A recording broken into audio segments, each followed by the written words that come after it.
Good evening. I'd like to welcome you to the regular board meeting of the Humboldt Bay Harbor Recreation and Conservation District. We're going to open session at 6 o'clock with a roll call. Commissioner Newman. Here. Commissioner Coleman. Present. Commissioner Marks. Here. Commissioner Higgins. Remotely. And President Dale. Here. Brian, you report on closed session. Yeah, no reportable action was taken in closed session. Item B was continued to a subsequent meeting. Thank you. At this portion of the agenda, allows the public to speak to the board on various items not itemized on this agenda. I'm going to do the pledge after I do this.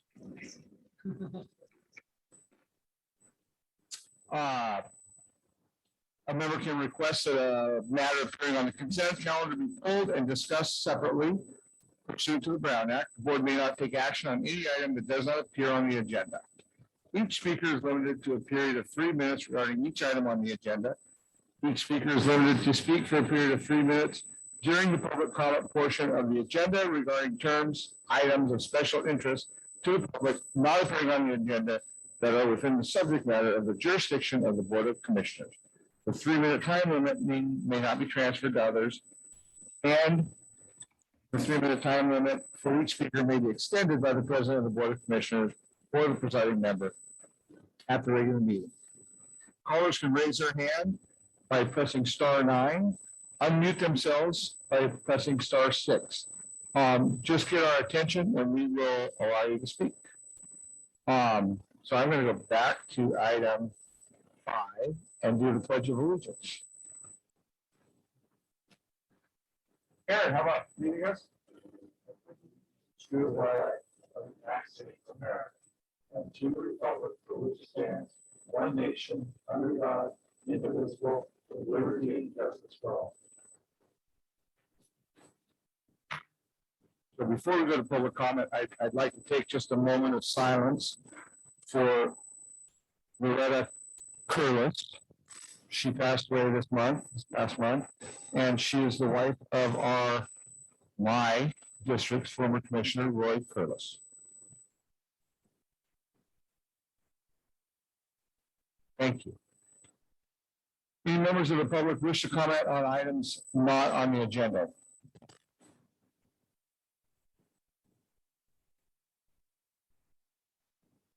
Seeing none, we'll move on to the consent calendar. I'll move the consent calendar. I'll second. I have a motion and a second. Any discussion? Where do we still do roll call on?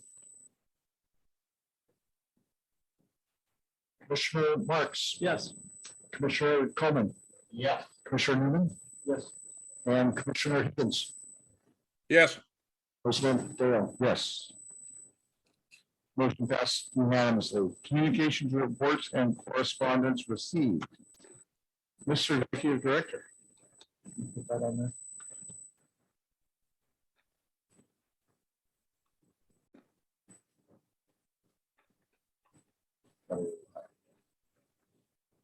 Sure.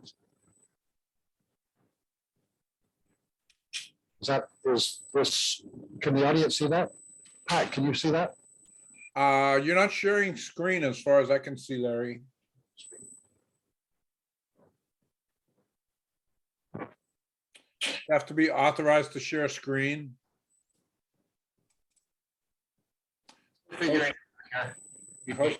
Host disable participant screen sharing. There we go. Oh, yeah. 36. There are no COVID hospitalizations currently, and the death count remains unchanged at 48. As Humboldt County, data is only reported once a week on Wednesday, so we have no new name numbers today. In yesterday's report, county health received accounts 2 new cases. Mindy, you got it. So I just wanted to let you know that at your last board meeting, you guys approved this contract, the agreement for $6,700,000 with Caltrans. And so we're just about ready to jumpstart that. We transferred over the agreements to the Redwood Community Action Agency for $5,728,000 that was previously approved by the board. And then we'll also be entering into agreements with the Weat tribe, and that the Harbor District will get approximately $774,000 to administer that project.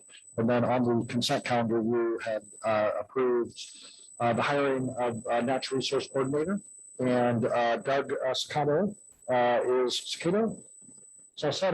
Doug Sacedo is the new natural resource coordinator that's working on that. So we're really glad to have him on board, and he's already starting to make a big impact on a number of projects that we have. And so the Harbor Safety Committee met on March 17th, and so it's really good to get them. They do a lot of work, and that's everything from from Crescent City down to Eureka. And so there was a variety of different things that happened in that meeting, but I'm not going to go into it. Green Diamond Ship Export Facility, you may notice that they continue to have ships, and so we're anticipating that there's 9 more ships planned, I believe. Maybe 8 counting the last one that was just here. But there's definitely chip ships that are coming in, and that's good for us. I received news today that Army Corps District Commander and Stu Townsend is going to be up here on May 3rd, and they're going to be inspecting the jetty repair work, but I'm going to be meeting with them at that point. And so you and Chris and Rob are going to be meeting with the commander. One of the things that's important for the public is that they're kind of starting to wrap up that project. And one of the last things that they're going to do is to put a concrete cap over the top of it. They were able to get some additional money, and so that'll really help to improve some of the public safety aspects for fishermen, surfers, and other people that are use the jetty. Within the dredging schedule, you can see that the Quina is scheduled to be here towards the end of April, May time period. And so I haven't received any final word on the exact dates of that, but the Quina is scheduled to come into the inner channel to do dredge approximately 150,000 cubic yards. And then in the Humboldt Bar and Entrance Channel, it'll be in the June, July time period. And that's approximately 1.1 million cubic yards of material. And so we have been pretty active with the California Association of Port Authorities and trying to lobby to get additional money. And so currently in the state's budget, there is, in the draft governor's budget, there's $45 million to assist ports prepare for the offshore wind industry. And then there's an additional $1.2 billion for port and supply chain issues, and 70% of that $1.2 billion will go to the LA Long Beach because of all the congestion and shipping issues that happened. And then the 30% would be remaining for the other ports. And so we requested $45 million from that allocation. And so we're actively working to try to get additional money for the new heavy lift terminal from the state appropriations. And I sent that letter to the board. In addition, Rob's going to give an update, but I'm not going to go into details on this on the Port Infrastructure Development Grant that we're working on. And so the County Board of Supervisors did a partial release of the COVID emergency. And so I'm going to be meeting with the district attorney and our own internal staff to kind of evaluate the resolution 2020-05 that the board adopted initially that outlines some employee COVID procedures, and to see whether we need to basically terminate that or how we're going to deal with that issue. And then just so you know that I'm currently evaluating, right now, the requirement is that all staff are supposed to wear face coverings in the office environment, and even the maintenance staff, because that's the rules that are in place. And I'm currently evaluating that. And so I may be lifting those requirements in the near future. So that's kind of an FYI for you. And so Aaron, Commissioner Newman, Chris, and Corey met with Eureka Police Captain, Chief, and Waterfront Patrol Officer, and we toured the bay. It was really a good opportunity for us. Number one, because it really gave opportunity for the police chief to see and hear some of the issues that we have with theft and vandalism, transients, a whole variety of different issues that we have on Woodley Island Marina, because Woodley Island is in the city of Eureka. And then it was also very helpful for them to see the shoreline and sort of all the areas that are under the dock. We went over like Coast Seafood, the waterfront. We went all the way down the Eureka waterfront, including like the Paco Marsh area, and really for them to see the water, see Eureka from the waterfront, and you can see some of the tents and some of the other things. And so I received, I should say, we received a thank you card from the chief today, and I wanted to share that with Commissioner Newman. That we really appreciate you being the captain of the boat. It's a good, safe tour.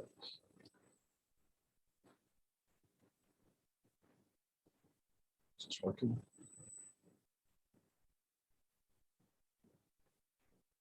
And so myself,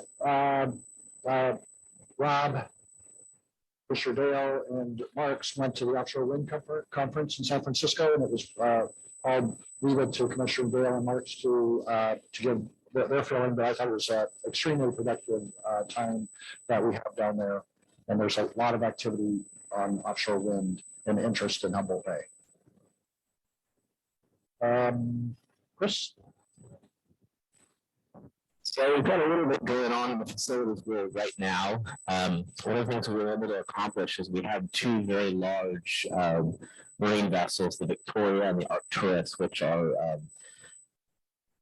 they've been in the boatyard, from my understanding, the better part of 10 years. And the bids to demo them were $30,000 for the boat that had no equipment in it, and $50,000 plus or minus for the boat that had a full running gear in it. We removed the top of the boat we call the Arcturus because that's the only way we can get inside and start removing the things that we cannot recycle. But this is the Victoria. We hired a local contractor who was able to do this at net zero expense for the district. And so you're seeing kind of the setup in the first photo, the boat in demo, and then what it looks like now with the land grade where that boat once sat. And so I know we want to consider getting value out of our meadows, but we were really lucky in this case that we were neutral, meaning the expense to demo these vessels and to get it hauled to the Bay Area right now compared to how it was in the past. So we're doing arrows. So this is a little bit of a summary of where we're at, and a little shot of a dinosaur, a little dino over there chewing up the metal. But so Marine Vessel Victoria, check mark, it's off the list. We're about 1/3 complete through the Marine Vessel Arcturus. So probably worth noting, the Arcturus was pulled off the waters of Humboldt Bay because it was considered a hazard. And so it's great that we're processing that boat. And we also will be getting rid of that fee neutral, minus the cost we'll have to remove oil, fuel, and the village water system that's on it. We have a sailing vessel Rebel that was an incidental take, which is great because that frees up about $5,400 of our SAVE grant that we received last year. We removed some former water. Oh, I didn't hit the arrow. Oh, no problem. Go back. There we go. So we had quite a few former water storage tanks that were there from previous operations that we were able to get rid of. And then when I say years of stored boat parts, you cannot imagine the amount of materials that were down there related to boats. So our total cost on this to date is only $3,000. We're pretty excited about that. Our next step will be to start hitting the SAVE grant vessels. We'll complete with that 1/3 that we're showing there for the Arcturus. So I'm very, very grateful we were able to get that done. SAVE grant, we have 11 that are approved, and I'm hoping to put an application in for SAVE 22, which is due on April 29th. Now that we're having some success with the SAVE grant, I'm hopeful it'll allow us to have 2 open grants at once. I'm being cautioned that might not be an option, but why not apply? That'll allow us to pull vessels off of Woodley Island that are currently hazards that we need to get out of the marina. Here's a boat that was recently sunken. This is on E-Dock here in the marina. The good news is we had a responsible boat owner, and our friends at Z&Z Marine came out. They were very, very responsive. So due to a good boat owner and our friends over there, we got this boat erect. back here in the water now and with absolutely no damage to the waters of Humboldt Bay. We're still continuing our cleanup efforts. Everyone knows we have a camper that's been out at the Snowy Dunes for a period of time. Please know we work weekly with the Humboldt County Sheriff's Office and Health and Human Services, and we're following the protocols that are in place right now. But we do hope to abate that very soon. We're still continuing to get endless amounts of trash. But we're preparing for the commencement of our Clean California grant, partnering with the Urban Community Action Agency. So we hope that we'll be bringing this to a close here very soon. And then just to note, the Peninsula Community Services District and Leroy and Troy have really stepped up and helped amazing amounts with keeping the dunes clean. And I can't stress enough. I say it every time. We take yards and yards of trash off of the Snowy Dunes on a daily, I say that again, daily basis. So I'm really grateful to have Leroy and Troy and some of the other folks, Dale Unia over the PCSD that are really helping in that effort. Our maintenance guys, we've had an invitation. There's a new training center at Blue Lake Rancheria, and we had the opportunity to go out there and participate. And so this is hazardous materials responding for training for first responders. And this is Robert Tation. He's one of our harbor maintenance workers there in the suit, and he was in that team you see there. That's a decontamination. So after we have a spill, if someone is covered in materials, or if we bring somebody in here through our safety operations back into the Marina, this is just the process for that. So I wanted to note their effort. Finally, the Humboldt Bay Port Authority Fire 1. So we came to the board earlier this year and we asked for a fireboat liaison. And since we have that liaison, we've been able to accomplish some pretty new feats that are pretty exciting in my role anyways. We have 4 new volunteers for our operator program, which you might call a captain, we call them operators. We're now having monthly leadership meetings. We have a 30-day training calendar that's published hard with dates and times. We have committed to a quarterly joint agency training calendar. We have one coming up this June with Humboldt Bay Fire. And I want to make a special note to thank you to our volunteer chief, Kent Holbert, who's got another operator trained. So we're up to 7 trained operators, 4 volunteers that are new. That puts 5 in the program training. So thank you, Commissioner Newman. And thank you to Kent Holbert.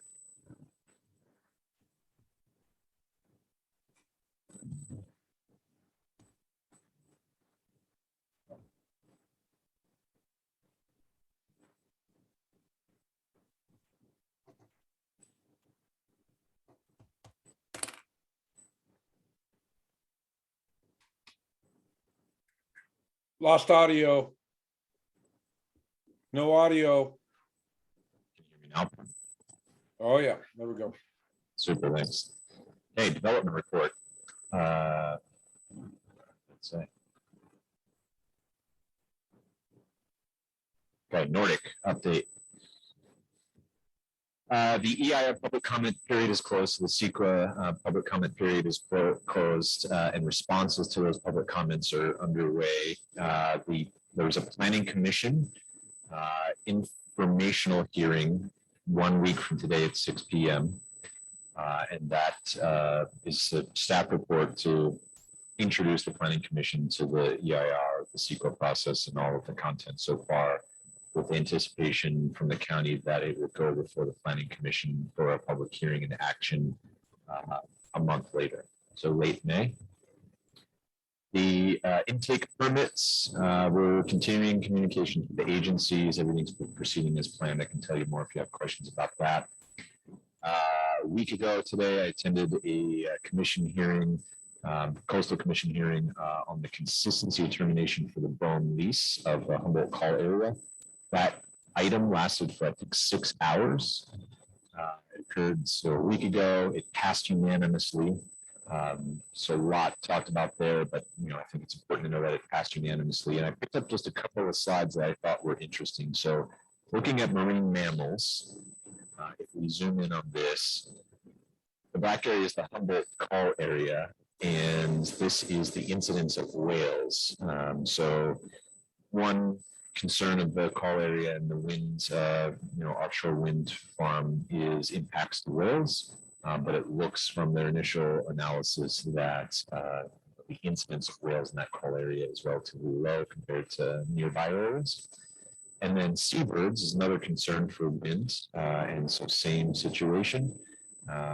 The incidence in their surveys is that the incidence of birds out there is much lower than neighboring areas. So just two things I thought were interesting. This is a summary of the BOEM lease process, which I think this tells a better story. So we're actively tracking the BOEM lease process, and everything is on track for November as expected.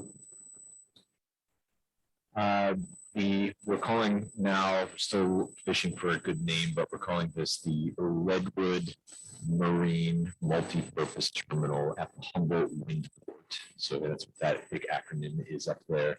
So we had a number of kickoff meetings for that project. The overall team kicked off this past month. The traffic team had a kickoff meeting. Eelgrass team has had a kickoff meeting. The visual simulations and aesthetics section of the SEQA document is well underway. There's a team that's working on the master plan, the project description, so that is underway. So this project is now in full swing, and a lot of different components actively working simultaneously. We're working with Caltrans to explore opportunities for partnerships and baywide mitigation planning, so that's active. I toured with Assembly Member Wood of the fiber optic site this past month, and that went really well with two board members. We're actively working on the administration of the CEC $10 million grant. The Spartina Caltrans project is underway, as Director Ocker indicated. Doug, our new natural resource coordinator, is fully engaged in that process, and contracting is underway. Preliminary project is occurring. Smaller lagoons, we're getting Doug engaged in that, and that's proceeding nicely. Something of interest here is the Eureka Slough Bridge replacement. So just zooming in down here on this part of the day. There's Eureka Slough, Target, just for context, the railroad bridge and alignments, the trail there. Caltrans is looking to replace these bridges, and so this will require a district permit, and we're engaged in multi-agency coalition to help with the permitting analysis of that bridge replacement. It's actually two bridges, will likely become one. That's development report. Just to follow up on kind of what Rob said is that Rob had said he went to the Coastal Commission meeting. We were specifically asked by the Coastal Commission chair to give a report to the commission, and so Rob gave, I think, a 8 or 10 minute report to. To me, it just goes to show the level of interest in Humboldt Bay, at the national and state level, that we're specifically being asked to give presentations to Coastal Commission and other agency staff. I gave a presentation to California Energy Commission before. Was that Humboldt Bay is firmly on the radar screen for people, and our new terminal project that Rob had mentioned. We're completely engaged in the environmental review, and we're going to make information available to the public when it becomes available, but not until it is ready to be disseminated.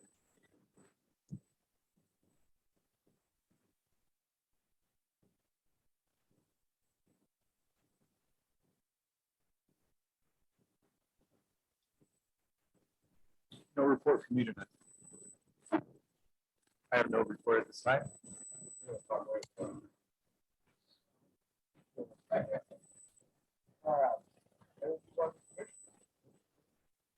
Speaking to the mic, would you, Greg? Sorry, Patrick, I didn't have it on.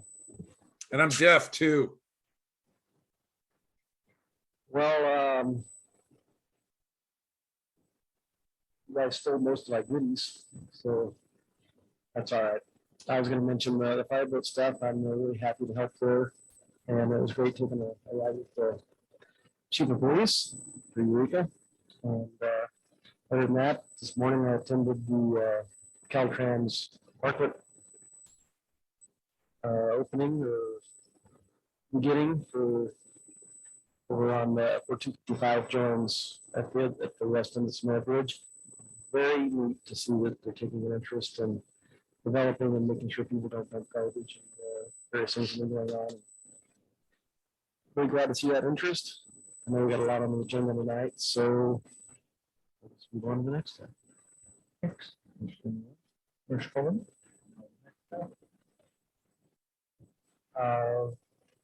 Yeah, I don't have that much to report either.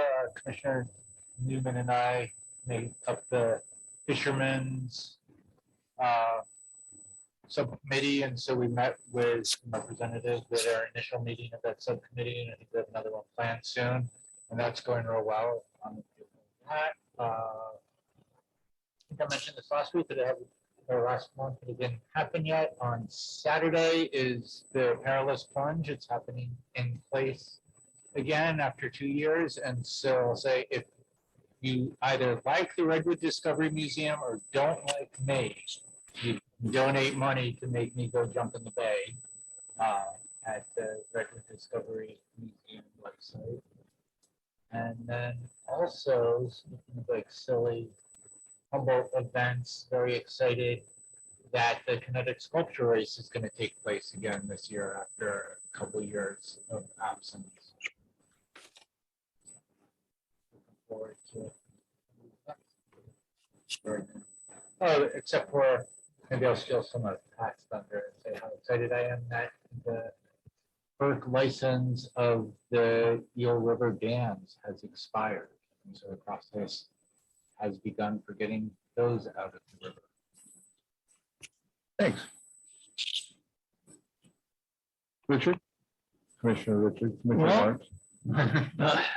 I joined Commissioner Newman on the groundbreaking for youth parklet at Highway 255 and Vance Avenue in Manila. It's a Clean California program that Gavin Newsom has funded for $1.1 billion for communities to take part in small projects like this. This one was helped sponsored by the Surf Riders Association and also Relative Community Action Agency. And the presentation was also done with our the 3rd District Supervisor, Mike Wilson, who used to also be on the harbor. And of course, the harbor was also recognized there. And as far as the Wind Summit meeting, met with a lot of people and we're able to have people kick our tires again. And I think that this is going to happen. This wind energy program and this process is going to happen in Humboldt. And it's going to be a great opportunity for living wage jobs and growing and the community to grow. So we're going to need more housing. It's exciting how we're a player in this. And I just hope that we can keep on being on the forefront for that. That's my report. Thank you, Commissioner Marks. Commissioner Higgins. Well, this is day 18, new left hip, 2 hips, titanium, they match. I don't limp. And 2 hips, but not too hip to be real. That's Uncle Pat. Eel River is swelling at the moment. I went down for my post-op appointment, came back in a torrential rain, ran into snow on the way down between Ukiah and Willits in the middle of the day. So strange days have found us, but at least they're wet. So I'll take that. All the little Chinook and Coho and Steelhead, now they have places to live, ways to get out of town. Super happy about NR staff.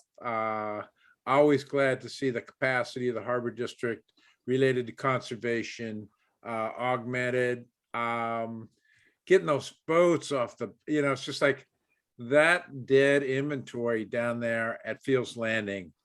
I'm looking for magic just because of the changes in the feng shui. And Chris, I don't think you have a degree in feng shui, brother, but getting rid of those stiffs is definitely good for business, definitely good for aesthetics. So thank you, and to the tenants and others who are responsible for that. Getting those things out of there is really good. It makes sense that the whales and the birds are in right tight to the shore and not in harm's way with the big wind, because essentially the way the upwelling works is it's coldest at the beach. Anybody who tries to swim knows you need a wetsuit. And then as you go further out, it gets warmer and the life is less concentrated. So that was really good news from Rob on that one. RCAA, I mean, like they're everywhere, baby. They help them with the eelgrass, they're cleaning up the trash, they're finding a new Clean California grants. And that leaves us with finally looking for a perk. Commissioner Newman is volunteering to drive the fireboat. He and I need to go to explore the 16-foot contours of Humboldt Bay with a piece of bait down there for California halibut. No, that's a conflict, believe it or not. 15 years on the harbor district and I can't even go fishing on the fireboat. I'm just kidding. It's good to be back. I'm still doing therapy though. It's all about about 5 or 6 hours of work every day. And then I'll be back in the water spying on fish in early May. I highly recommend the Dearborn Joint Restoration Research Institute, Menlo Park. They do business out of Fremont and the Washington hospitals where they do their operations. And I think it's the best in the world. I greatly benefited from it. And also just kind of the rehab. My joke, fellas, I hope you chuckle. If I wasn't rehabbing from so many things, I'd be dead already, baby. But it's good to be on a flourishing harbor district. And I can't wait to see you guys in person. I could have drove there, except not with the stiff clutch that I have in my car. So next month, you'll have to suffer me in person. Thank you, Patrick. So I had the pleasure of meeting with Jim Wood as well and his staff, Aaron. We looked at the fiber optic and the fiber optic landing site, both the mill sites and the progress that we've made. It was enlightening to find out how much Assemblyman Wood knew about what we were doing and how supportive he was of what we were doing. And looking forward to working with him more. And then we did go to a wind conference in San Francisco. It was grueling. It was really interesting because, and Larry has been telling us this for years, the wind industry from around the world, the players, the big guys, the guys that are building these things and putting them in, doesn't matter if you're in Portugal or North Sea, these are the people that are actually doing it. And they were all there. And one of the guys said, when he saw my Harbor District badge, or thanks to Scott Adair, my little Volkswagen with the Humboldt thing on it, said, well, aren't you the prettiest girl in the ball? And I didn't understand what he said until about the second or third day, when we pretty much met with all the presenters at the conference. They're all interested in Humboldt Bay. They're all committed to working in Humboldt Bay, working with the port and the county. And I'm with Richard. This is I want to thank you for not doing an overhand right when the guy said you were the prettiest girl at the ball, Greg. Is that the first time anybody said that? never been called pretty, but anyways, it was highly educational and it was eye-opening. It was absolutely eye-opening. I wish more people got to see what we saw, and I think you will see it. I've personally been doing presentations at a variety of different venues about this project and where it's going and what it's doing. And I had to update my slides for my last presentation, but it's getting close, and there's going to be some pretty big decisions to make in the next year. That's all I have. I'm going to move on to any correspondence that has been received. No correspondence. No correspondence. All right, we're going to go to 10A, unfinished business. I got to read this whole thing, correct?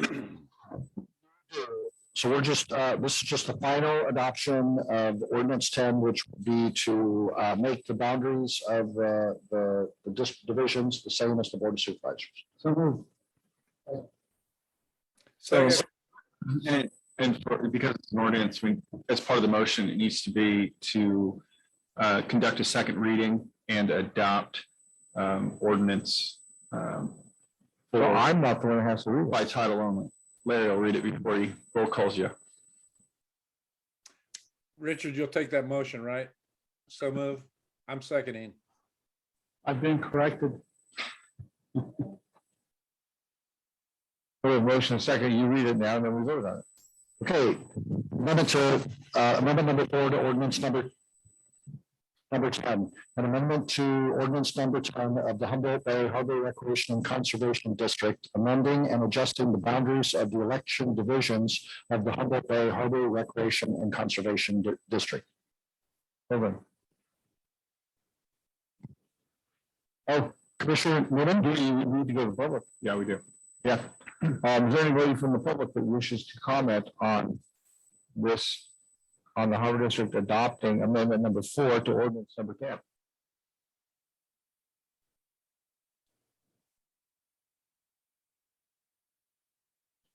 Seeing none, please raise your hand or speak up. Seeing none, we're back to a roll call vote. Commissioner Newman? Commissioner Marks? Yes. Commissioner Coleman? Yes. Commissioner Higgins? Yep. President Dale? Yes. Motion passes. So we'll move on to item 10B. Consider adopting ordinance 20, an ordinance of the Board of Commissioners of the Humboldt Bay Harbor Recreation and Conservation District relating to the prohibition of the storage and handling of coal and petroleum coke on district-owned property.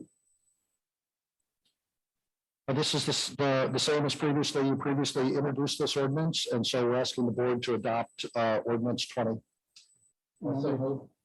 Second. So a motion and second. Any discussion at the board level? Now move in the manner that Ryan wants me to the second reading.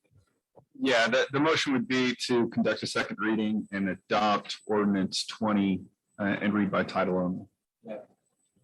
That's what I said. And I second what he said, that Ryan said. So now we have a motion and a second. Any comments from the board? Any comments from the public? Anybody from the public wish to speak on adopting ordinance 20?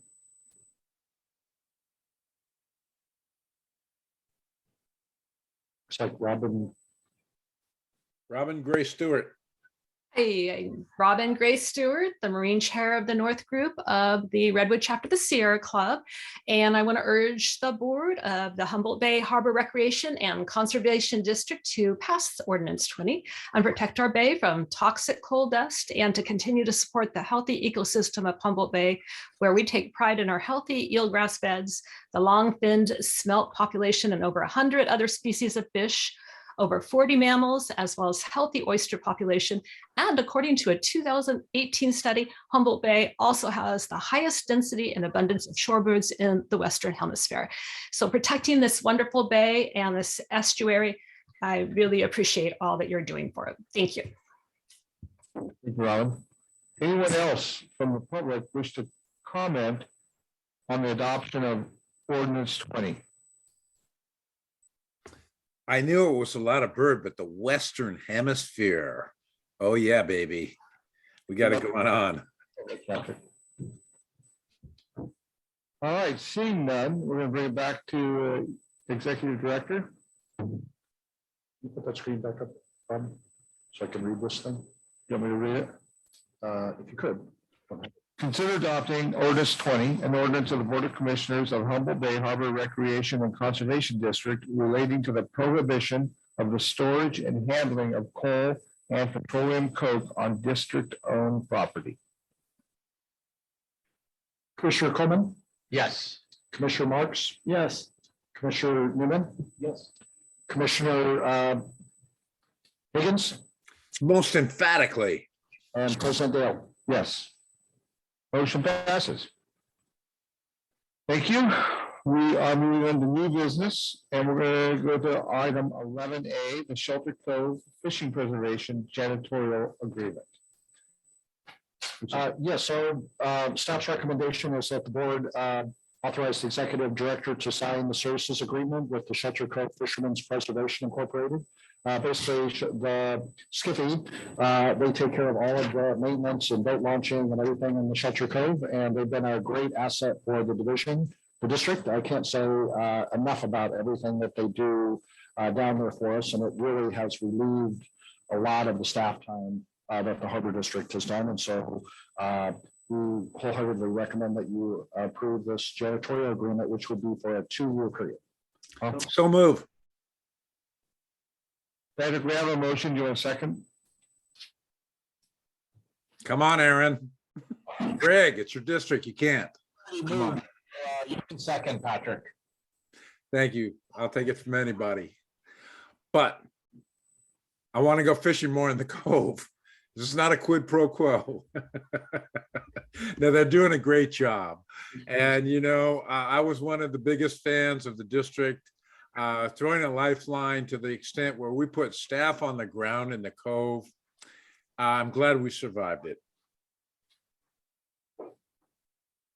Actually, I've been muted. We muted you, Patrick. You're out. Okay, all right. I'm for it. Thanks.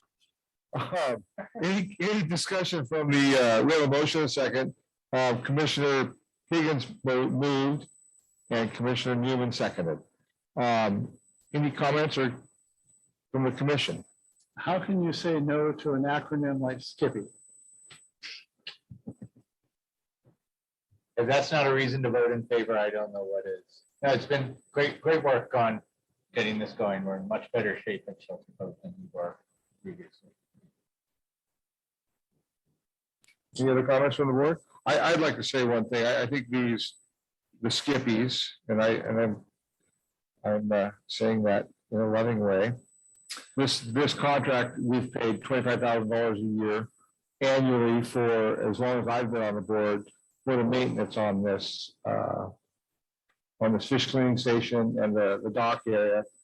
The guys in the Shelter Cove fishing Reservation. have really stepped up. They are doing a serious community investment in that area and for that community that is second to none. And we should all thank them. If you ever see them, say thank you. Go fish down there. Well, also, you know, the Shelter Cove Improvement District is not only their partner at this point, but co-lead. And it's just such a relief to the district to not be encumbered as we were in the past. And an additional bonus that we're empowering them. And I think this will unlock a lot of potential in the Cove.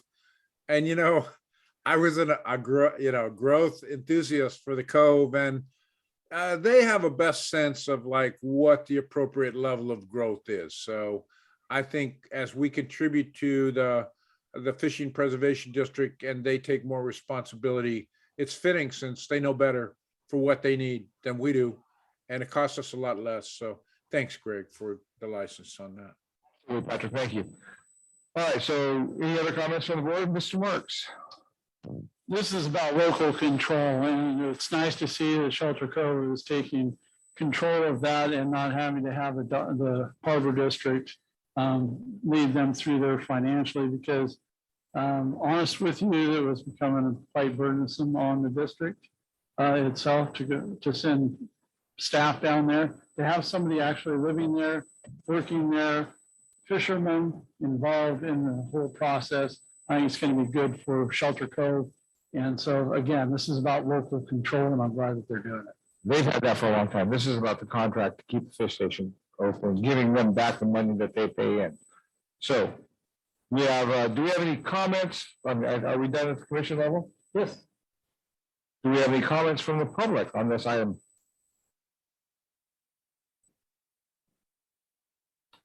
Seeing none, we'll move on to a vote. Commissioner Newman. Yes. Commissioner Newman. Yes. Commissioner Higgins. Yep. Commissioner Coleman. Yes. Commissioner Marks. Yes. And President Dale. Yes.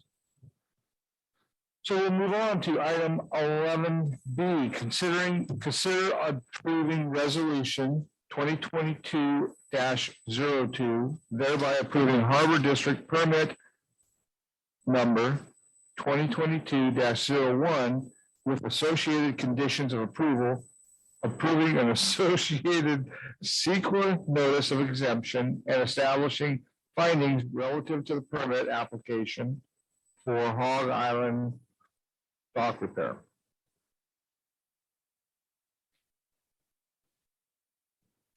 So move.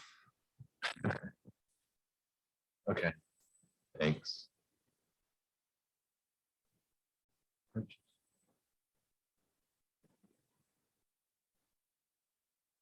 Thank you, Chair Dale, for reading that. All right, so we're talking about over here in this part of the bay. And this dock here. And I'll come back to this figure shortly. So background here, Sequoia Investments applied for a district permit for a 5-year repair and maintenance of the dock. The purpose of the project is to repair and replace defective piles and dock support structures. Piles are replaced existing wood lateral beams with new steel I-beams and steel pilings. Total work area is 3,000 square feet, all on the water. The disturbed area approximately 75 linear feet and 225 square feet. It's in the same footprint as the existing dock. Here's all the project details. I have no intention of reading those to you, but if you ask questions that I can't remember, that'll be my cheat sheet along with this. And so just in summary, the repair area is in red and some emergency work was completed in green, which they got emergency permits for. And here is a summary of the piles that will be replaced. And SEQA is complete. There's the details on that. And staff recommends that you adopt resolution 2202, which does those 3 things. Thanks, Rob. We have a motion and a second. Any comments from the board? Let's keep our infrastructure in good shape. Any comments from the public regarding this dock repair permit?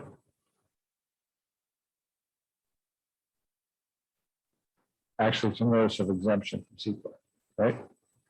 And the permit, or just a notice of exemption?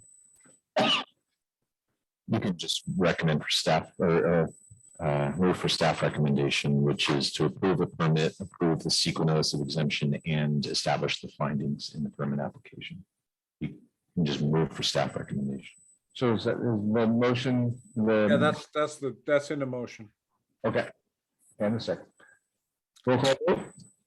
Well, and actually, I just want to say that these guys are ideal private partners. That Hog Island is really a great outfit, and it's really good that they're here. But the only thing I want to say is, I want an oyster bar in Woodland Island Marina. They can pull it off.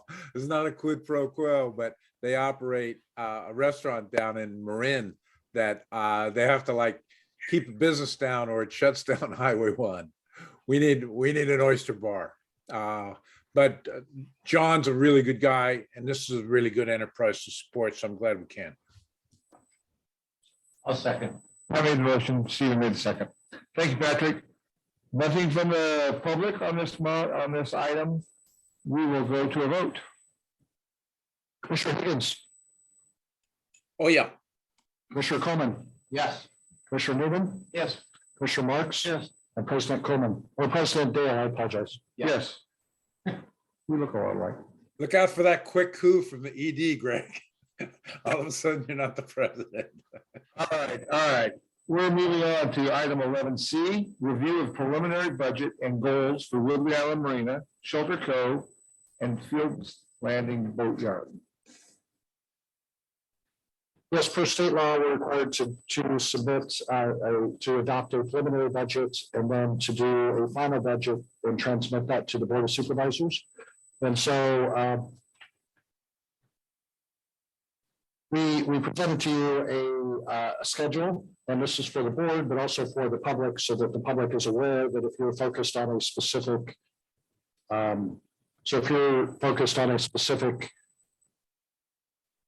property, then you know which dates to come to the meetings. We'll try our best to stick with this. And so for tonight, we're going to be looking at Shelter Cove, Woodland Island Marina, and Fields Landing Boatyard. I also wanted to point out that last year, the board adopted a resolution which has established a budget policy that outlined some reserves and also the procedures that we're doing the budget. And so we reviewed those procedures, and this is what we're really implementing tonight. And so I'm going to ask Chris to go over most of these slides where we can go over primarily a lot of the maintenance projects and what our priority development areas are. Okay, thank you, Director Ocker. So in Shelter Cove, we have some renewal goals, but that's to complete the conversion of the fish cleaning station discharge from direct ocean to the resort improvement district's wastewater treatment system, and we still intend to compost the solids. Provide recurring boat route maintenance, which we do. We are going to try to get down there a bit more frequently than we've been able to with the limited staff during COVID. Assist the Shelter Cove Fishing Preservation Association and the Resort Improvement District to develop a master plan for Mario's Marina property and ultimately to aid them in to pursue the public acquisition of that property. And we're actively engaged in that activity right now. So a little bit of budget here. It'll be about $70,000 for the fish cleaning station upgrade. The beach and boat ramp maintenance, $5,000, and then we have insurance down there. So pretty simple little budget, about $79,000. And there are other costs. Keep in mind, facilities, improvement plans, and some other expenses that occur down there. Remember, you approved a contract just a bit ago. That's not reflected. They're not every expense is reflected in the slides. These are more capital. Correct. Things is that when we go over this, we're not going to go over the operational costs. We can go over those during the administrative budget. These are mainly focused on the larger capital and the big ticket projects that we have. So is that fish cleaning station upgrade covered by a grant? Or are we just picking that up?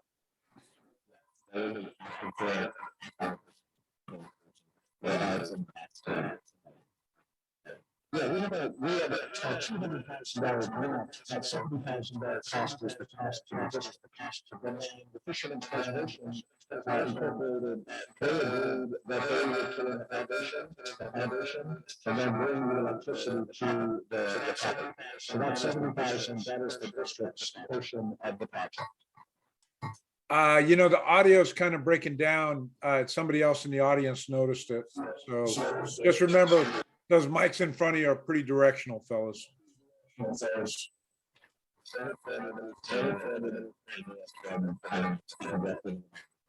No, you're still inaudible.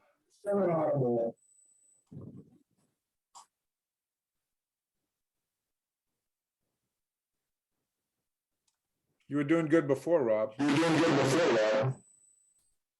So field zoning goals, market facility capabilities and services in cooperation with our current tenant. The contract and assessment of the lift fingers to determine maintenance needs and options for perhaps increasing the capacity of the boatyard. Continued oversight of stormwater and wastewater management. To develop and construct and institute a stormwater treatment system. Continue the demolition of abandoned and non-operative vessels, recurring preventative site and building maintenance, and to continue our efforts to keep that south acreage scrub so we have it available for future opportunities. Yeah, one thing that I want to, and I'm just going to interject a couple of these things on there, is that you'll notice the second one really is the travel lift fingers. They haven't been looked at really in a long time, and what we want to do is we want to have an engineer go out there, look at the joints, look at the welding, really take a look at that dock and see from an engineering standpoint what kind of repairs and maintenance that need to happen. This was brought to our attention by Perilous, who was one of the engineers involved in the design. And so they brought it to our attention that we really should be taking a closer look at that dock. And so it's really an important piece of infrastructure that we have. And as we're starting to get a better handle on operations in the district and get a better handle on our money situation, there's a lot of these really deferred maintenance items that we haven't been able to look at in a long time. And so I really appreciate, Chris, we're starting to take a look at what a capital improvement program would look like and how we can really look towards maintaining these assets in the future. So our proposal here in this initial budget is for stormwater. Please go to the next slide, or I have it on my screen as well. Is for stormwater pretreatment to go another $25,000 on that. And keep in mind, we are perfecting our design. We asked for a large investment from you last year. One of the things that is necessary in this is to continue sampling stormwater, and we have to have recent events. And we've had a little bit of challenges. We haven't had rain. So we've collected new data. In fact, we took stormwater samples today, and we are using this to determine what it is precisely we need to treat and what systems will do that. We'll continue on our predisposal of the funds that we spend outside of the grant to gain title to the vessels or to get them to the boatyard ready for demolition, removal from other sites. General facilities improvements, it's time for us to do quite a bit of siding work down at the boatyard and also focus on our overhead roll-up door. I'm told that is the largest door between San Francisco and Portland, Oregon for a roll-up door. Repairs, we put a little bit of money as well as our tenant into a travel lift each year. It needs a little bit of care, and so we want to go in and general repairs and maintenance of the facility. That's the day-to-day stuff that we have to do just to keep the fence and gates and the backflow devices and whatnot working. And then, of course, I mentioned the south pad. Because that is an opportunity for us. And with all everything that's happening in wind energy, we're really focused on maintaining that area. And I must say, when I take people around and they want to see places, we look at Fields Landing Boatyard as not very desirable. They're like, holy smokes, we could use this. This would be a great place for us to do. And so as Humboldt Bay starts to really get developed, a lot of these coastal dependent industrial properties that are around the bay that people haven't looked at in a while, people are really going to start to look at some of these parcels. I also wanted to just mention, because this isn't in here, is that a couple of years ago, we adopted a dredge surcharge fee for Fields Landing Boatyard to make sure that we're actively maintaining that. And so what you'll see when we get into the dredging portion of the budget is that what I plan is basically to take a portion of the rent revenues that we get and then to put those into the dredge replacement fund, because there's one dredge fund for both Woodley Island and Fields Landing Boatyard. And when we restructured the lease agreement, that was one of the things that we removed was the dredge surcharge fee, because we don't keep track of the exact number of haul outs that happened. And that's how we were calculating the dredge fee. But it's really critical that we take that money and then set that aside so that when it's time to dredge with our Fields Landing Boatyard, we don't get into that situation like we were in before. So some of the deferrals, some of the things that we still are not quite there in the dollars yet, but we'll have a boat demo, $25,000. Stormwater, we may be coming to you mid-year and asking for these funds, because we are very actively working on getting our stormwater protected at that site. The resale of the tarmac, facility paint, and then of course the travel lift dock. And that number on the travel lift dock is an initial guess, if you will, from a couple of folks that we went out and talked to, just to bring it up to current standard. That doesn't include any future expansion, but we'll get that assessment done very, very soon. So let's move on to Woodley Island Marina.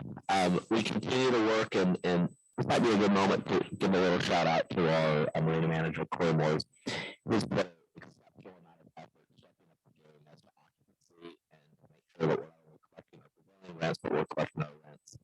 So we want to make that a big focus and goal again for this year. Increase the marketing of the dockside fish sales. We know that this really prospered under COVID. We have the farm to table movement. And so we really want to support our fishermen and our crews and families and do all we can to continue to market those sales. And then strengthen our partner agency relations and further promote us as a commercial, recreational, and tourist destination. And that also includes the boat ops, the fire ops, because right now that's one of the biggest things we do in our partner agencies. This will be the year that we establish a 10-year capital improvement and operations plan. We've gotten to a point where we've done enough assessment, prepared things that we feel very confident we'll be able to put that together. So we'll be excited to bring that to you. We'll continue our dock improvements, weldments, rollers, whalers, rub boards, and utilities. Right now we're on dock H. We started with I, we got to get to A. improve island path security, and other additional security enhancements on the island. Add additional personnel. We currently have a position out there available. It's for a 3 to 11 p.m. for Harbor Maintenance Worker 1, and they'll focus mainly on janitorial and security in the evening hours. And then continue communication with our tenants to promote a strong neighborhood watch and reliant community. And this morning, great example, tenant called me at 6:04 a.m. There's lights flashing. Next thing we know, there was alarms going off, and it was a false alarm, but a fire alarm. But pretty awesome when your tenant notifies you before Central Station or Humboldt Bay Fire Dispatch. So we do have a good tenant watch program out there. So we're proposing to put $30,000 into dock improvements, $10,000 into a utility assessment. We know we need some electrical upgrades, potentially some plumbing on the docks. We absolutely are going to replace the access control system, and we're working with one of our partner agencies, Redwood Energy Authority, to do an exterior lighting upgrade. We're getting very, very close on that. So main building repairs, which has to do with our awnings and roofs, parking lot repairs, and then general equipment here at the marina. On the number one, the dock improvements and with the rare birds and all of the weldments, all of those things is that, it's really important to note that we collect float replacement fees from the tenants. And so these improvements are really taking that money that we collect from the tenants and then starting to really get into that capital improvement program and really starting to do this long-term plan. That's part of the commitment that we said to the tenants when they came. They were interested in the dredge surcharge fee, but also the float replacement fee. And we really got a hold of the accounting of that. But it's not just about the accounting. People don't want you to account the money. They want you to complete the work and spend it wisely. And that's what these improvements are all about, in getting our staff trained up and doing all those things so that we're building up the marina using the float replacement and other funds that we collect for some of these improvements. So then there's the deferrals. Budgets aren't fun. Parking lots and roads, some bridge system upgrades, the larger dock float replacement, which Director Oxford spoke on, infrastructure improvements. Those are things that are really more tied to sewer, our heating and plumbing systems, or boiler systems, and equipment replacement. I think. So Have been deferred and you're going to fix them this year? no, these would be items that have been on a list. So instead of a capital improvement plan, when I first came on board, I was given some of the deferrals that were out there, and then we did an overall facilities assessment of Woodland and Marina, because it had been, well, for lack of a better word, it had been neglected after the acquisition of Redwood Marine Terminal 2. So we brought staff back here and really started kind of going through everything, just as if we'd acquired a new asset. And so we had to learn the operations, we had to learn the facilities, what we had out there. And so we kind of put together a budget in those first 6 months in that first year that was just getting at the viable day-to-day operation. And then as the situation improved in our abilities, our understanding of the operation, and our cash flow, we started tackling projects. And so in the first year, we kind of shored things up, if you will. In the second year, we began to do repairs and replacements with a certain higher degree of the recurring and preventive maintenance. So these deferrals have been out there, and what you're going to see is that those deferral values are decreasing over the budget years. Not every category, but some of those have gone down as much as $30,000, in some cases more. The year that I came on board, and I think that was 2019, we were cash strapped. We weren't able to make those investments. So things changed quite significantly. Did I answer your question? Absolutely. Thank you. Thank you. Really kind of what our goal is here, and I'll turn it over to you in a second, is to basically go through these properties one at a time. And then, because to a certain extent, you're not seeing the whole overarching budget all at one time. And so what we're going to do is that we're going to, give you the main capital projects, because the ongoing maintenance and staffing and everything else stays relatively constant. And as we're going, we're assembling a total combined budget. And so even though we're focused on these three projects here tonight, is that if you have something that you want us to look at next time, it's kind of as a building project, then we can look at what we looked at the last time. So this isn't really the only opportunity you're going to get to see these budgets for these pieces. We're going to have 4 hearings on this. And so by the time we get to hearing number 3, then the whole budget will start to come together. And that's when you're really going to see the budget in its totality in those last couple of years. So we've been doing it now for 3 years, 4 years. It's a little different than we used to do it, and it's, I think, a much more enlightening process. Sorry for sure. Go ahead. Thank you, Chairman Dale. I was wondering, do we have comparisons from last year's budget numbers for the Shelter Cove and also Fields Landing? We do not have those prepared, but we certainly can share that data. We absolutely have that data. Thank you. And That generally comes in, in the past, it came in like the third round. Everything, the budget and everything, all of these categories are in QuickBooks. And so they're all year over year. We can run year over year numbers and everything. We're just in the process of assembling the budget. Yes, I realize that. So could you please bring comparisons for each one from last year at least? Because I know we were cash strapped last year, but I want to see where we're at. well, to clarify your ask, are you asking us to show you what was proposed and what was completed, what the deferrals were last year, what the deferrals are this year? Yes. Thank you. Absolutely. Thank you. Any other comments from the board? Greg, you shouldn't ignore me.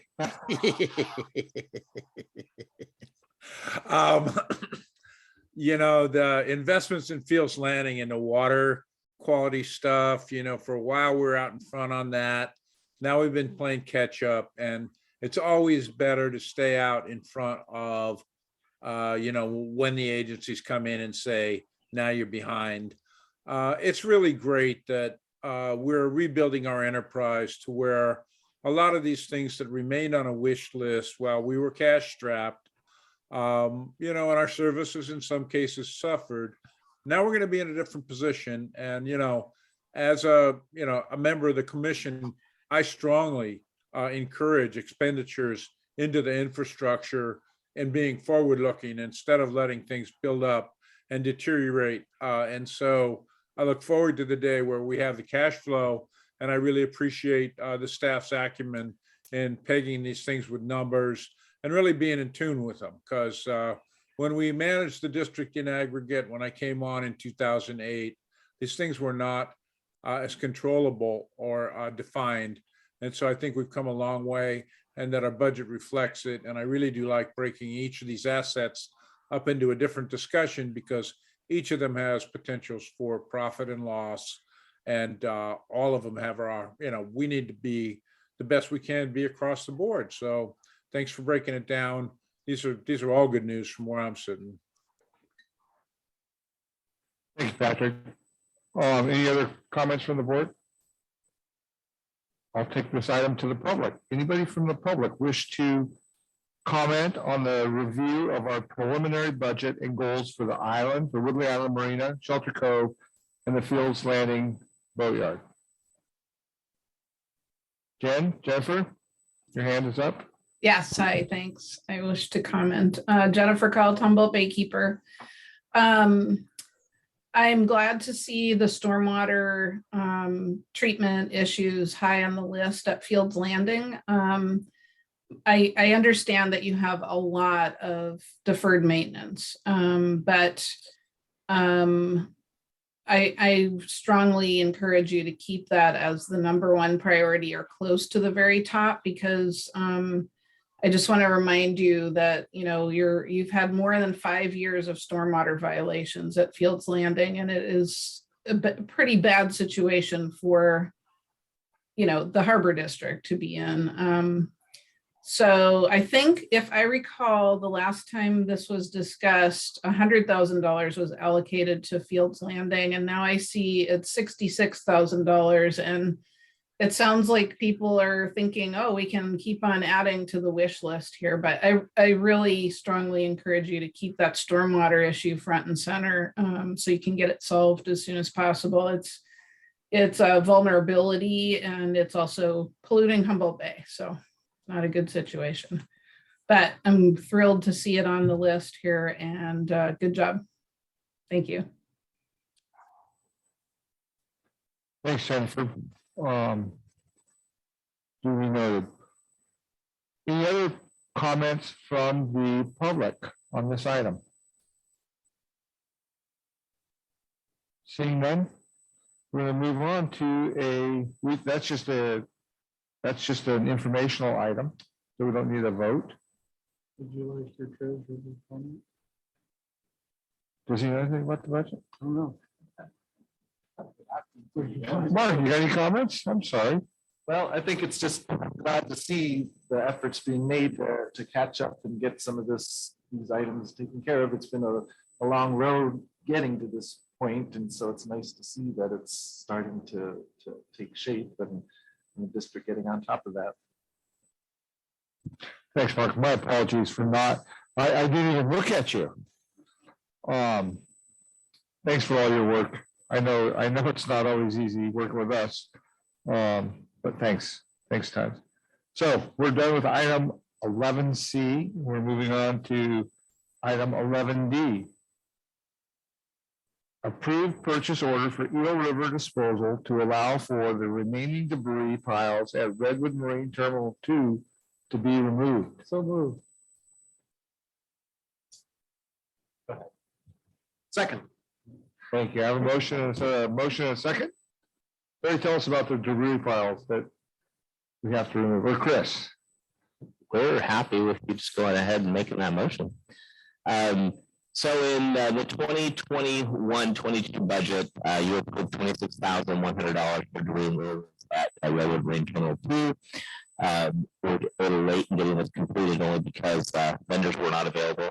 So just a quick little snapshot here. The work is now done. We need to pay the vendor. So we're asking you to issue that purchase order as we put in the budget. You can see one of the photos down towards the bottom shows you an immense amount of materials that were left behind. That happened to be all wood. We were able to grind it and have it reused. And so we brought in a vendor to do a grinding operation. And there's just a small shot of the after. It is also included with 700 cubic yards of material. So keep in mind, one of the semi takes about 100 cubic yards out. So we had 7 truck and trailer loads. It looks awesome back there. I'm really pleased with our staff and this vendor who just got in there and knocked it out in 7 days. It's like a landing strip back there. I was fearful we were going to have a fire back there. Yeah, well, it's gone. And we removed plastic, metals, concrete, wood debris, unprocessed wood, and some processed wood, meaning lumber. The good news is the bulk of it was all recycled. There was very little bit that we were unable to recycle. So that's our report. Thank you. Beautiful, thank you. Well, I just want to add is I don't think that you can underestimate what you're seeing is just one of the piles that was down there. There's been a massive amount of recycling that has happened in the last couple of months. And it is, from somebody that's been at that old pulp mill and seen it for the last several years, it is absolutely amazing to see that property right now. It looks great.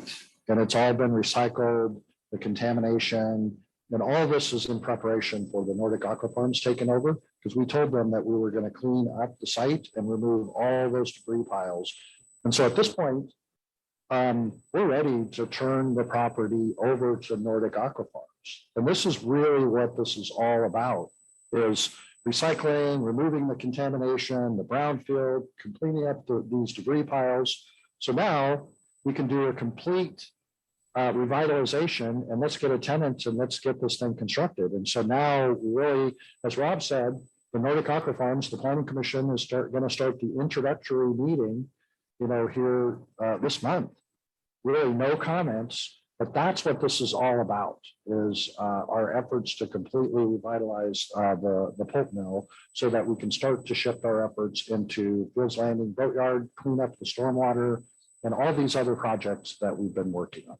So the maintenance staff has done an absolutely amazing job out there.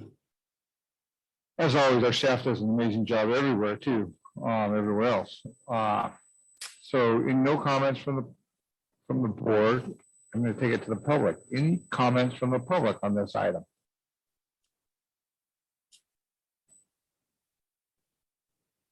No comments from the public.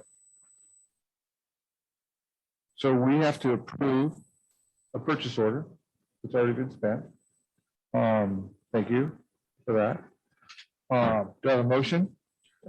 I think we did. So we have Motion and second going in. motion and a second, then we'll go for a vote. Larry, thank you. Okay, I'll move if nobody did already.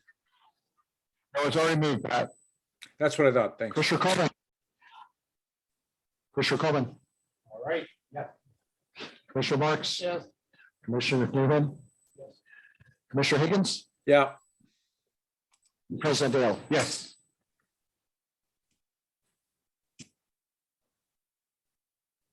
All right. Motion passes unanimously. We're moving on to item 11E, receive a report regarding upcoming grant application for Port Infrastructure Development Program.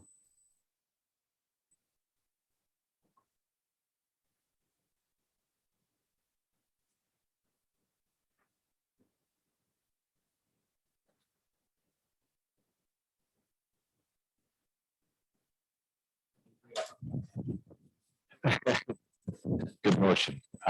So tonight is informational only, but at our next meeting, you'll have the opportunity to review the grant application, and staff will recommend approval of that application. So tonight's just kind of a status report. So a bit of background, PIDP, and I often switch the D and the I there, Port Infrastructure Development Program. It is a discretionary grant program administered by the U.S. Maritime Administration under the Department of Transportation. Congress approved a series of funds over the past couple of years, and each year, there's been a substantial amount of money available in the program. We submitted an application for the program last year, but we were unsuccessful. And the amount of money that the federal government has dedicated to the program is substantially more, and a commitment over the next couple of years to continue this program going. And so we have reevaluated our strategy. There's a category under the grant program called small port set aside. So we'll qualify for that. And our application would have to be under $12 million in order to qualify for that set aside. So our general approach is we're actively working with our Moffitt Nickel contractor to prepare the grant application this year. We're going for the small grant version.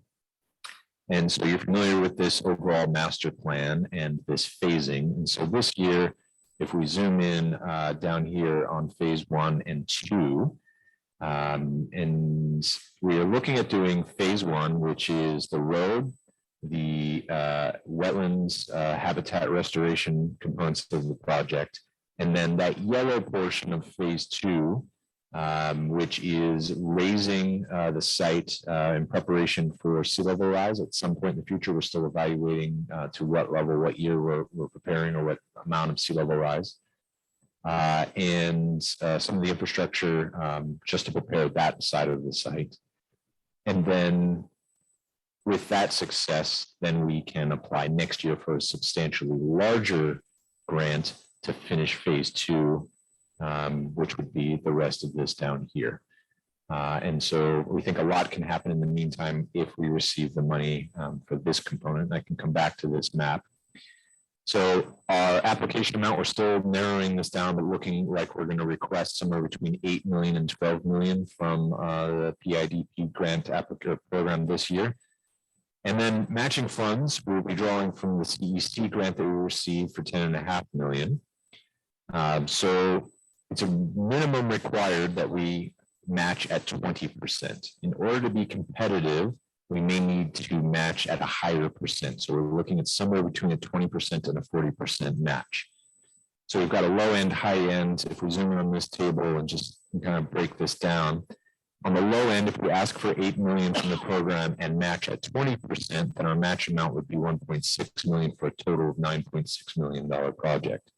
On the high end, if we ask for 12 and match at 40, then our match amount is 4.8 for a total project of 16.8. So somewhere in that range of project to complete phase 1 and a portion of phase 2, preparing to ask for a bigger pot of money for the remainder of phase 2.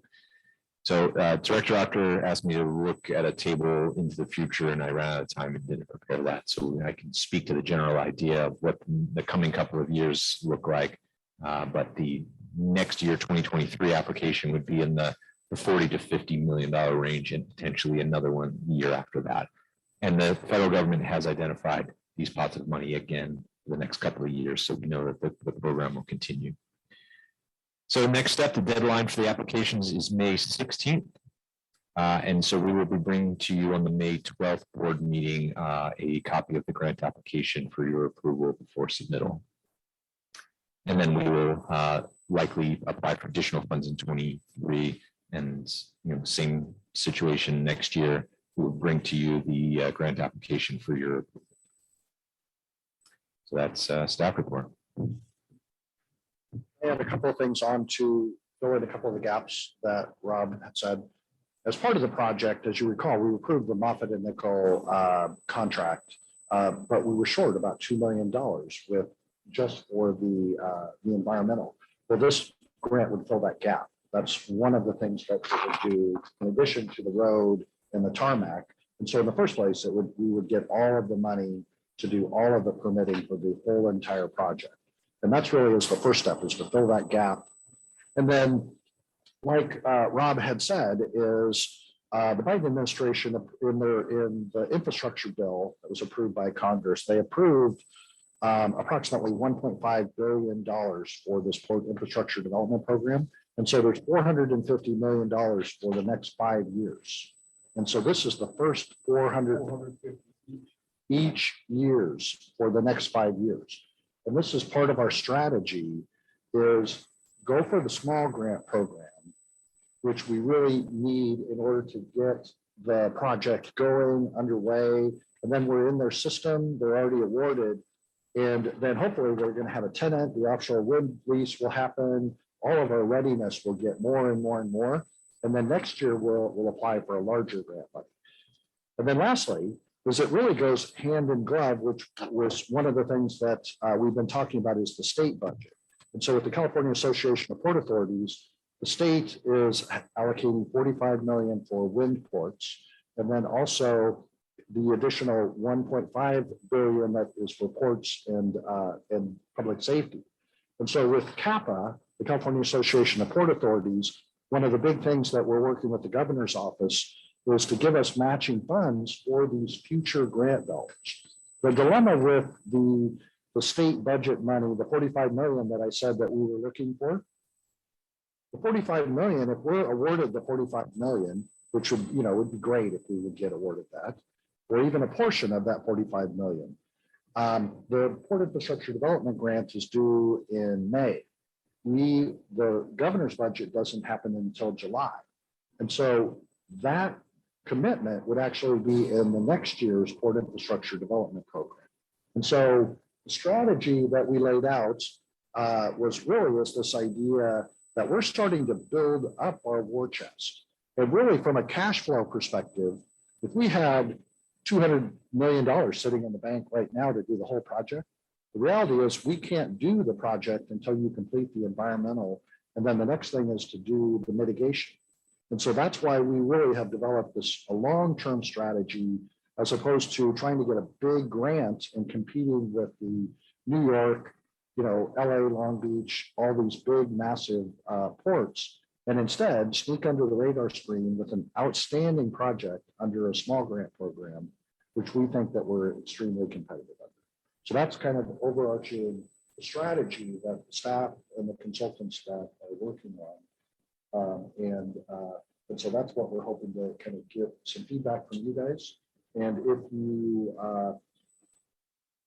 in conclusion, is that Rob had said that at your May meeting, we'll come back with a resolution committing the actual grant funds and to commit the funds. It is possible that we could come with a special meeting if that was something that we wanted to have. Because I know it was a big ask last time when we submitted a grant and we asked the board to commit, I think it was $76 million and without a whole lot of foresight. So I know it's a big commitment on this project. So really, we wanted to come early and give you guys some update. I think it speaks volumes that we're shooting for $12 million and it's a small grant. We're in a different league. I'm totally in favor of this. It sounds extremely well planned. I think the articulated thing is a good strategy because we don't want to get overextended. And somebody else is going to bring a lot of capital at some point if we're organized enough. So thanks for the staff's hard work on this. Any other comments from the board? Questions?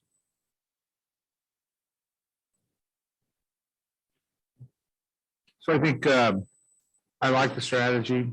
I think it's I commend you for your rebound from our initial loss of that first grant. It was a little disheartening, and coming back and being positive and putting your minds together, your heads together, coming up with a strategy that I think is maybe more likely to succeed.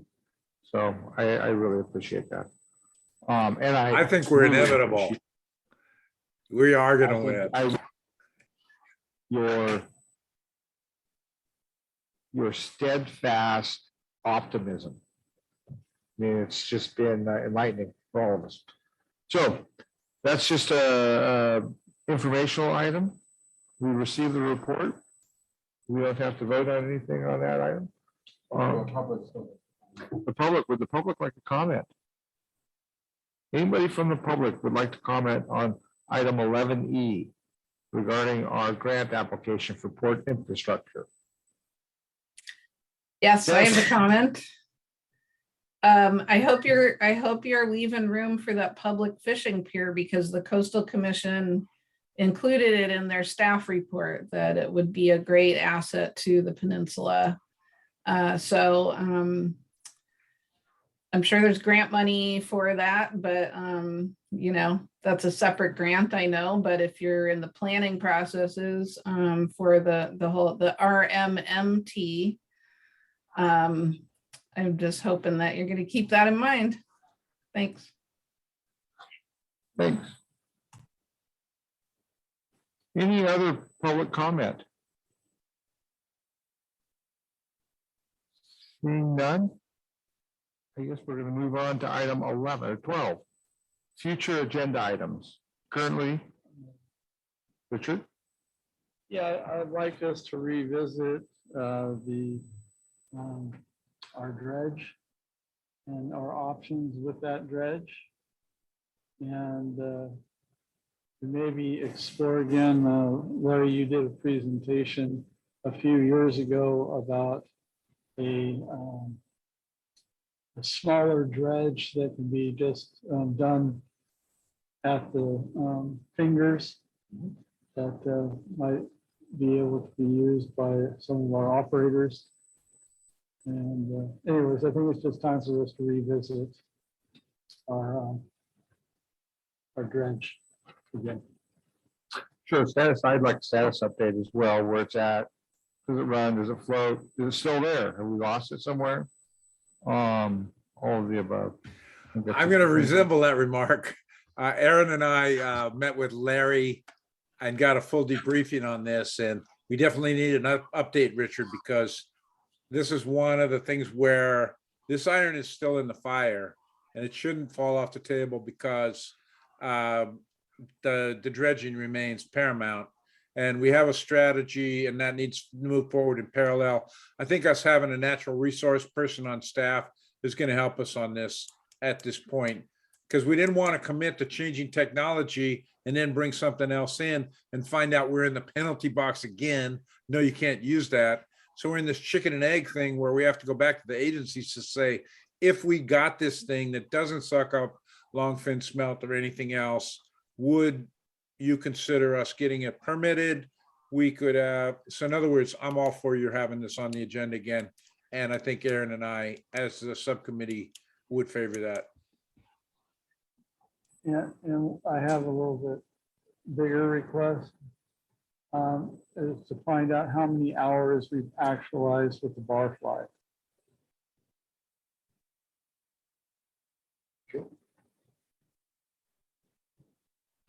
So dredge update options, smaller dredge options, and then how many hours has the barfly been used? Yeah. Okay. I think that's pretty self-explanatory. I would definitely like to hear an update on the mariculture pre-permitting process for the intertidal areas.